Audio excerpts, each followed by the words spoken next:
Donc ici nous sommes à la chaire de philosophie à l'hôpital que je dirige maintenant depuis 2 ans et qui est une chaire destinée à l'enseignement des humanités dans la formation initiale, dans la formation continue et aussi au plus près des services hospitaliers. Donc la chaire divulgue des grands cours magistraux, mais vous avez aussi des séminaires qui sont ouverts à tous. On essaie d'abord évidemment de partager de la philosophie, ce qui n'est pas courant à l'hôpital, à toute personne qui souhaite venir, que ce soit des patients, que ce soit des soignants, des médecins, des infirmières, qui se posent des questions sur le corps, sur le soin, sur la santé. J'ai eu moi-même un problème médical il y a 4-5 ans et je me suis intéressée à l'univers de l'hôpital, aux soins en général. Je suis pédiatre à l'assistance publique. J'étais assistante d'un commissaire-priseur. Formatrice dans un institut de travail social. Je suis une jeune retraitée parisienne. Psychologue en pédopsychiatrie. Tout simplement un citoyen qui est lecteur et qui vient en colloque séminaire pour mettre sens aux lectures. Il y a une dimension politique dans le soin. Il est impossible de considérer le soin seulement comme un traitement de la souffrance physique. Et nous, notre enjeu ici à la chaire de philosophie à l'hôpital, c'est de dire attention, nous ne soignons pas des maladies, nous soignons des sujets malades. Et donc, en laboratoire, on peut se comporter d'une certaine manière. Dans un hôpital où vous avez en face de vous des humains, un tout petit peu différent. Parce que l'hôpital, jusqu'ici, n'est pas un endroit où il y avait nécessairement beaucoup de philosophie. Il y a un moment donné où c'est peut-être la productivité et où le soin à la chaîne qui a l'air de prendre de l'importance. Un moment aussi où il y a beaucoup de burn-out chez les soignants. Un moment où l'économie, les nouvelles technologies aussi posent des questions différentes. Et c'est donc, comme c'est un lieu où, comme l'école, où la société entière se retrouve, c'est un lieu aussi où il est bon de poser des questions par ce biais. Donc ça peut être aussi juste une remise à plat et un endroit de respiration pour laisser la place au doute, en fait.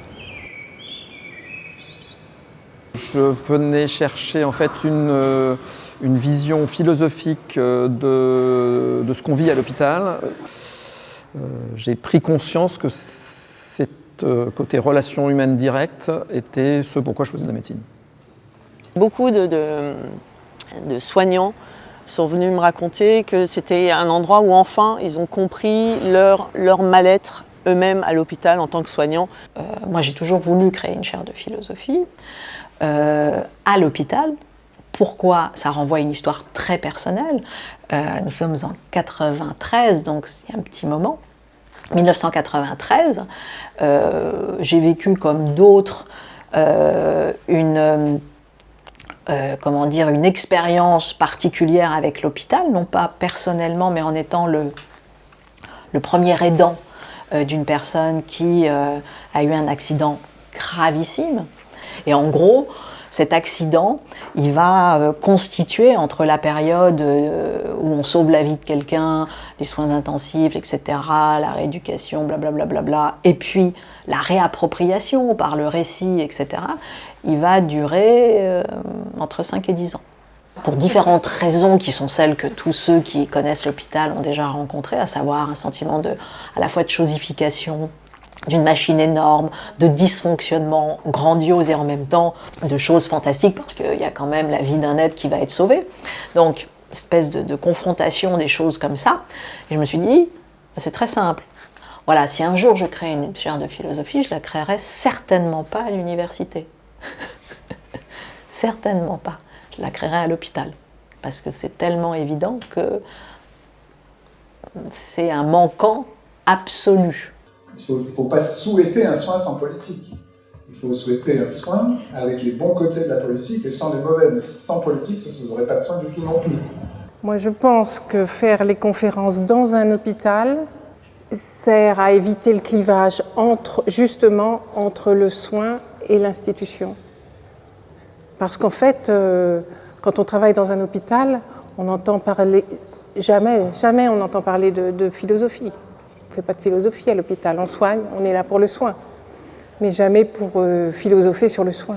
C'est un point important que Que la personne dans son ensemble soit prise en compte avant un traitement, mais il faut prendre sa propre vie en main, sinon ça ne peut pas marcher.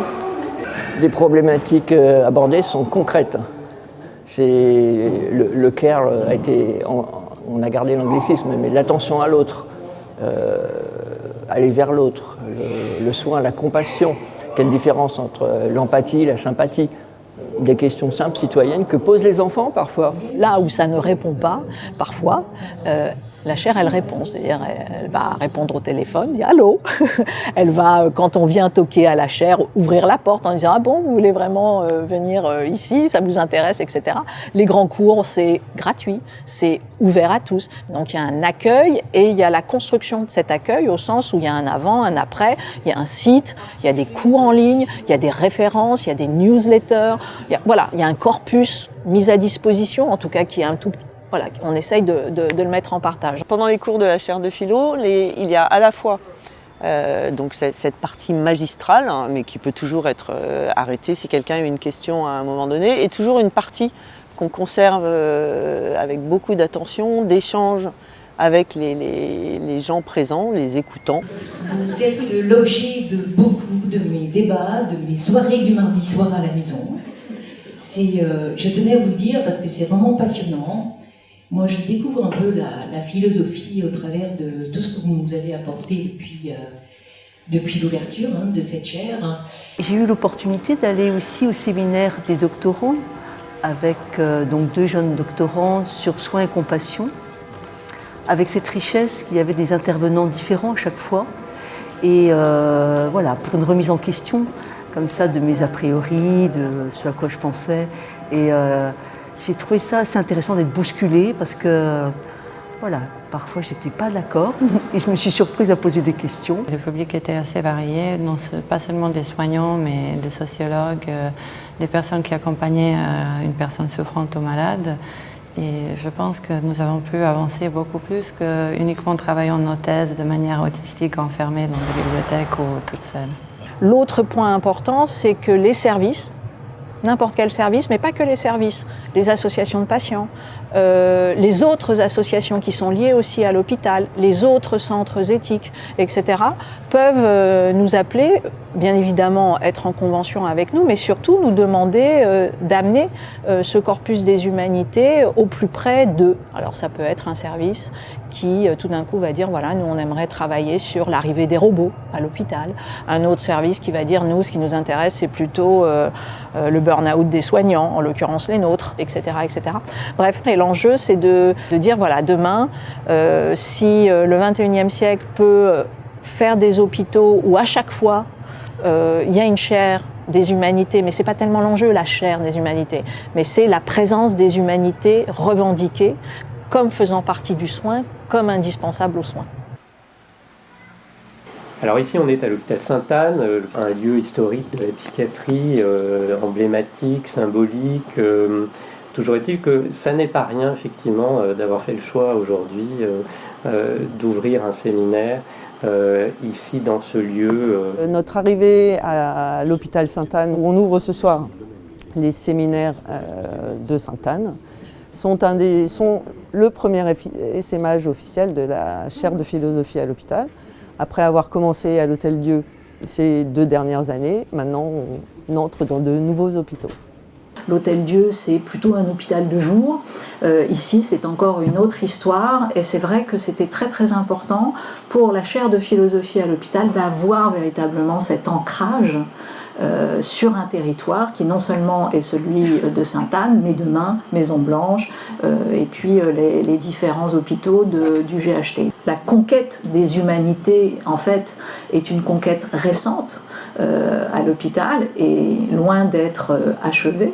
Mais l'enjeu, c'est qu'aussi cette chaire psychiatrie et neurosciences soit saisie, soit interpellée par bien évidemment les patients, les médecins, les psychiatres, les autres secteurs de Sainte-Anne, du GHT et d'ailleurs pour essayer précisément d'accompagner le soin, de le penser avec et non pas simplement de proposer quelque chose qui a été pensé ailleurs.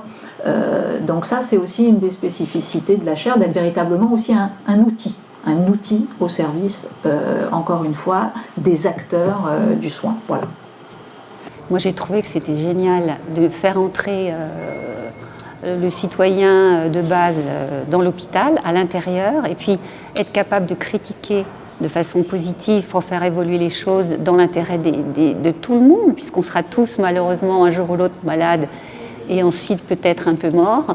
Au contraire, je trouve que c'est un pari, une preuve d'intelligence, de croire en l'être humain, en ses capacités de rebondir à chaque épreuve. Donc pour moi, c'est que du positif.